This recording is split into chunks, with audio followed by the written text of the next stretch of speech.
कल केंद्र सरकार एक कानून ले आए कि अपराध में किस वर्ग का कौन से समाज का सबसे ज्यादा योगदान है, तो मुस्लिम मिलेंगे उसमें, बेधड़ल्ले से कह रहा हूँ मैं। है कि देश में रेप हो रहे हैं, ठीक है, बट बीजेपी सरकार पर ये उंगली उठाई जाती है कि बीजेपी सरकार जो है एक तरफ से तो ये कहती है कि बेटी बचाओ बेटी पढ़ाओ, ठीक है, चलो बेटी पढ़ाने का काम बीजेपी बहुत अच्छे से कर रही है, ठीक है, बट बेटी बचाने का काम वो कहाँ से कहते स्ट्रॉन्ग होगा, कैसे होगा? देखो जी, रेप के केस बहुत सारे हो रहे हैं, मैं देखता हूँ रोज, दर्दनाक हो रहे हैं, लेकिन उसके खिलाफ सख्त सजा तो नहीं है ना अपने यहाँ पे।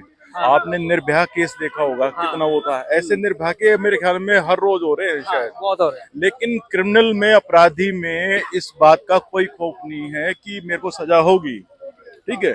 उसमें से भी निर्भया के केस में आपको याद होगा, उसमें से एक आरोपी नाबालिग था और मुस्लिम था, और वो केरल में आज भी खुले छोड़ दिया गया, और क्या दूसरे रेप के चक्कर में लग रहा होगा वो, और लव जिहाद कर रहा होगा महिलाओं के साथ, हमारी बहन बेटियों के साथ, ठीक है। ये सरकार का रवैया।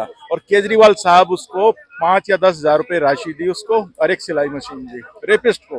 तो क्या संदेश जाएगा कि रेप करना तो फिर बहुत बढ़िया बात होगी साहब, नहीं इतना पाला पलोसा सीएम बहुत गलत बात है ना, ठीक है।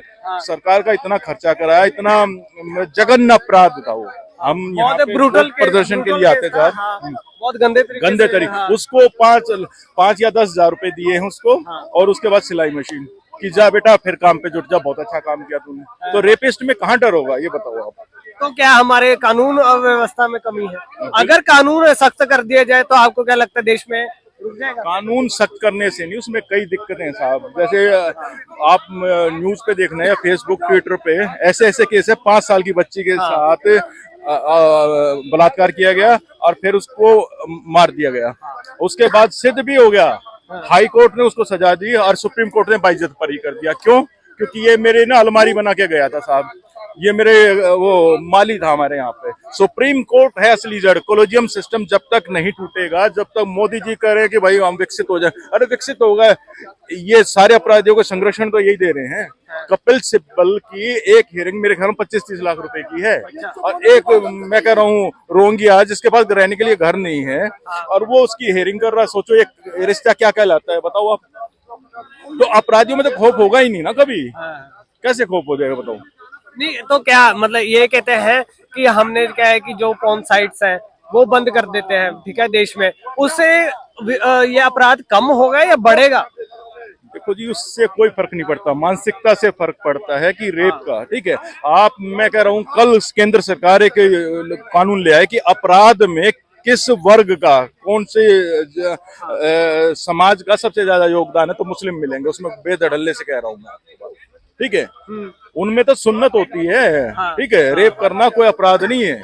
वो तो जानवर के साथ भी लिखा हुआ, मदरसे में यही पढ़ाया जाता है, 4 पैर वाले जानवर के साथ कहाँ कर सकते हो आप सेक्स कर सकते हो। मरी हुई महिला के साथ 8 घंटे तक रेप कर सकते हो, 8 घंटे के लिमिट में, बताओ क्या करोगे? नहीं अगर ऐसे स्टेटमेंट आप दोगे तो थोड़ा वो नहीं, विवाद वाला काम। विवाद वाला क्या है? आप मदरसे में जाओ, एक काम करो ना, सबसे जड़ है मदरसा, मदरसे में आप वीडियो कैमरा लगाओ, उसमें वॉइस वाला, और सुन लो आप क्या कह रहा हो। उसमें तो हगने मूतने के तरीके बता रहे हैं 21वीं सदी में मुसलमानों को, बताओ मुल्ला भाई क्या संदेश जाएगा? वो साइंटिस्ट बनेंगे, वो वैज्ञानिक बनेंगे। वो कह रहा कि अल्लाह खुश नहीं होगा इससे। आप दिवाली पे विश भी करोगे, काफिर को दोस्त नहीं बना सकते, और फिर ये भाईचारा किससे करेंगे? नहीं तो बात ये आती है, मुस्लिम लोग कहते हैं कि अच्छा ऐसी बात है तो बताओ, कहते हैं हमारे हजारों हिंदू दोस्त हैं, हजारों सिख दोस्त हैं, हमने तो कभी ऐसा फर्क नहीं किया। दिवाली में हमारे घर में उनकी तरफ से मिठाई आती है, ईद में हमारी तरफ से सेवियां जाती है, कहाँ फर्क है? देखो सर, मैं सबको नहीं, 5% मुसलमान है जो अच्छे हैं, बाकी 95% वो मुसलमान हैं, ठीक है। 5% वाले जब कश्मीर में अच्छे मुसलमान थे तो 95% को नहीं रोक पाए, समझ रहे हो बात मेरी? उस टाइम पे संविधान भी था आपका, कानून भी था, सेना भी थी, सीआरपी, सब कुछ था, और आपका सुप्रीम कोर्ट भी था। क्या हुआ उसके लिए? वो तो दर दर की ठोकरें खा रहे हैं। पूरे विश्व के अंदर पहला भारत ऐसा देश है जो यहाँ का मूल निवासी शरणार्थी है, और उसने हथियार भी नहीं उठाए।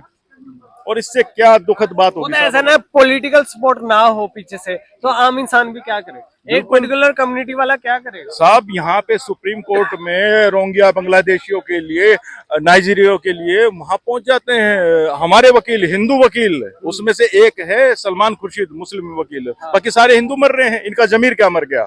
मरने के बाद ये भी तो भगवान को शक्ल दिखाएंगे, तुमने हिंदुओं के लिए क्या काम किया भाई? और मनमोहन सिंह ने सरदारों के लिए क्या काम किया?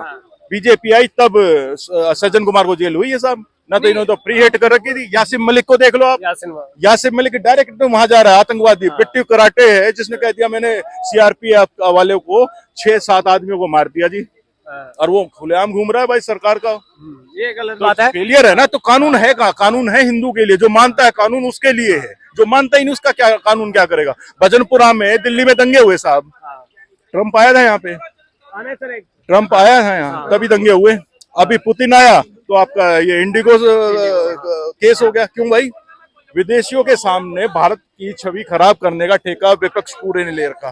पूरा घटिया विपक्ष पूरे वर्ल्ड में कहीं है तो इंडिया का है साहब। नहीं, ये इंडिगो की जो बात है वो तो ये कहते हैं ना कि जो बीजेपी ने क्या है कि जो मोनोपोली बना दी थी, ठीक है, ये जो इंडिगो वालों का दबदबा था, ठीक है, और एयर इंडिया वालों का, इसलिए क्या है कि एक पर्टिकुलर कंपनी को इतना आगे आगे रखा, वो अब अपनी मनमर्जी कर रही है। नहीं सर, वो कह रहे हैं हम बात नहीं मानेंगे, रूल एंड रेगुलेशन। देखो सरकार ने अच्छा काम किया था कि जो बेचारा चप्पल पहनने वाला आदमी भी फ्लाइट में चल सके, ठीक है, काम अच्छा किया था, लेकिन कंपनी की नीयत खराब होगी, ठीक है। इसमें ऑपोजिशन का कहते हैं हम पर क्यों कहते हैं? नहीं, ऑपोजिशन का अगर इसकी गहन जांच होगी ना तो ऑपोजिशन में पूरा विपक्ष निकल के आएगा इसमें से। राहुल गांधी, एक बात हो, राहुल गांधी विदेश यात्रा पे जाते हैं तो उनको कौन मिलता है? कौन सी राष्ट्रपति से मिलते हैं, कौन से गृह मंत्री से मिलते हैं विदेश में? बताओ तो सही।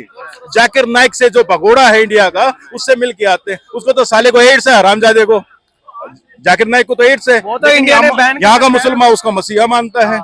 तो बस इतना बता दीजिए इस चीज पर कंट्रोल कैसे है, जो मेरा मेन टॉपिक ये है। कंट्रोल सब जब आएगा जब कोलेजियम सिस्टम टूटेगा, नहीं तो आप कितने एक सख्त कानून बना दो, करोगे क्या? आप सोचो कपिल सिब्बल की सुप्रीम कोर्ट के जज के सामने वो खड़ा हो जाता उसके सामने कि हुजूर आप क्यों आ गए, हम वैसे ही कर देते इस काम को। तो जो अपने देश में दिया जलाने के लिए जो सैकड़ों सालों से चलती आ रही है, उसके लिए हमने कोर्ट का दरवाजा खटखटाना पड़ा। तो भाईचारा कहाँ है? कहाँ गया सुप्रीम कोर्ट? कहाँ गया मानवाधिकार? कुछ है ही नहीं। तो आप ये बात नहीं उठ के आ रही, आप एक तरफ से कह रहे हो कि ये पर्टिकुलर कम्युनिटी वाले ही क्या है कि ज्यादा रेप करते हैं, ठीक है, और उसको डिफेंड करने वाली भी एक हिंदू। एक काम करो ना, आप एक FIR कराओ। सुनो मेरी बात, पूरे इंडिया के अंदर एक सिस्टम हो कि FIR दिल्ली में हो या कहीं पे भी हो, उसका एक लिस्ट डाटा निकलवा लो, अभी पता चल जाएगा। है सर, एक सेकंड, क्या अच्छा आप कह रहे हो कि मैक्सिमम नंबर ये इनके कम्युनिटी के योगदान में रेप, हत्या, बलात्कार, लूटपाट, ठीक है, और ये जिहाद टाइप के आदमी इसी में मिलेंगे साहब।